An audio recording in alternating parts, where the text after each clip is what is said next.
Hello guys, thank you so much for clicking this video. I'm Mark and I'm an academic coach in the Danish Learning Center, and today we're going to talk about one of the most popular and efficient studying tool, flashcard. And before we get started, I want to quickly introduce myself. So my real name is Pei Liang, but I still prefer you guys calling me Mark. I'm currently a senior year student in the Ohio State University. My major is the operational management and minor in social psychology. Let's talk about why flashcard is such an effective tool facilitate us studying in an efficient way.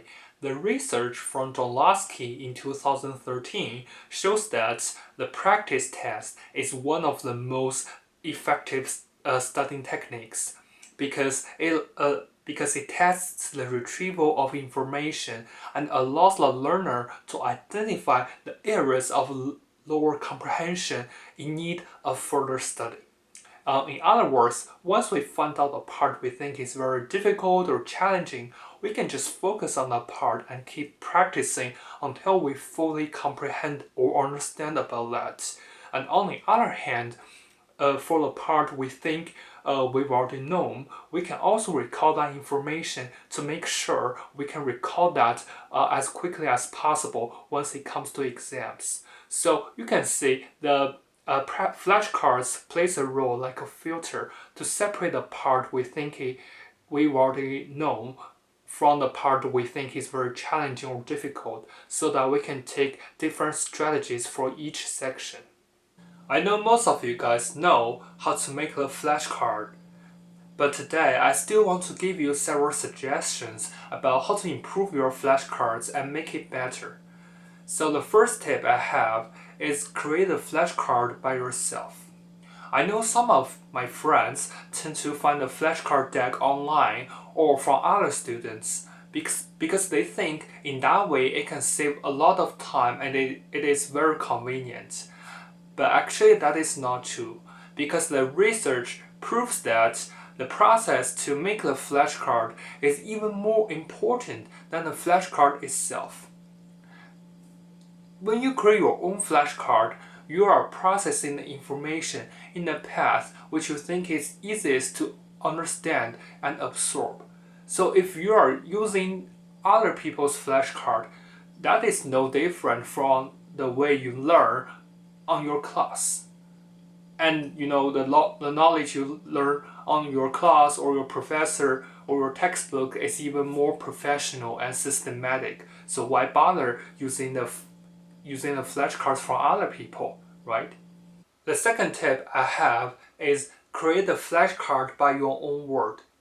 I know this tip is a little bit similar to the previous one, but it is different. Take me as an example. When I was freshman, I used the flashcard method to review the content I learned. However, after the semester ends, I found out this method is not as effective as what I expect. So I just wonder what happened. And later I found out, although I make the flashcard by myself, I just directly copy the exact definitions from the textbooks or lecture notes for the sake of convenience. However, I'm still not processing that information, and this process is very critical during the whole flashcard method. Try to paraphrase the concept and definition by your own words.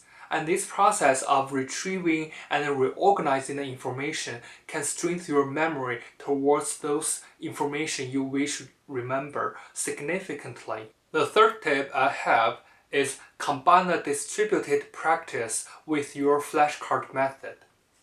Okay, right now I want you to imagine two situations. The first one, you cram all of your study sessions you wish to study all together 3 or 5 days before the exam starts, and you wish to finish them. The second one is you make your flashcards along with your daily study, and you recall the information based on a regular basis. Okay, tell me which situation you think has the highest study effectiveness. The answer is very obvious, right? The second one. Don't tell me the first one. Because if you're doing that, you are actually hurt your learning rather than facilitate that. Therefore, don't cram all of your sessions all together. Instead, you need to use the method distributed practice. Try to separate your work into multiple study sessions. And by the way, you don't even have to study for that by sitting in front of your study desks and learn it deliberately. When you are on a bus, when you are waiting in line for your lunch, you can just pull out your flashcard and recall the information.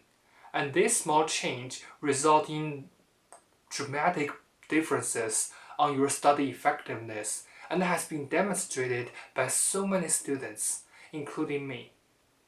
And finally, I just simply want to point out there's no big difference between online flashcards and paper flashcards.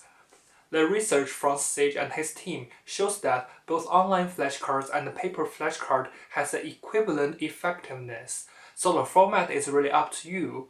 But here I just want to recommend you several of the online apps which I think is really effective for your study.